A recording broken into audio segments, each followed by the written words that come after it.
Un fardeau, telle est l'existence d'un être humain, à qui sombre est le chemin.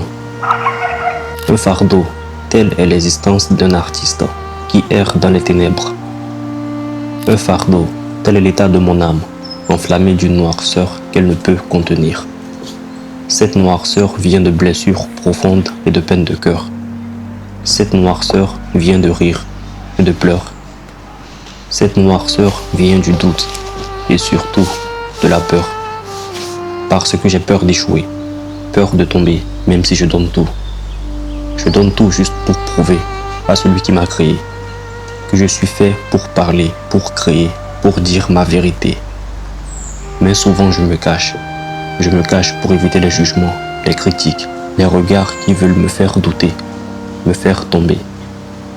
Me faire tomber dans un lieu sombre, où les âmes brisées attendent et sont traitées comme si leur lumière ne valait plus rien.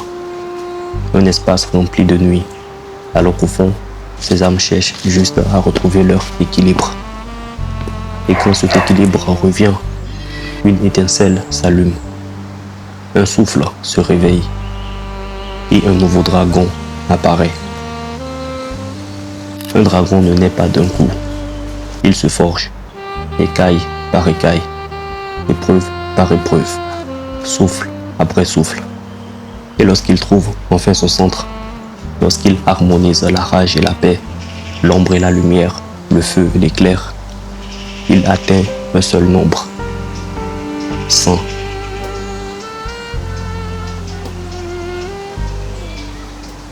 100 pour l'équilibre, 100 pour l'harmonie, parce que pour avoir un bon style, tout doit être en parfaite symbiose. 100 pour la complétude, 100 pour la perfection qu'on frôle sans jamais l'atteindre.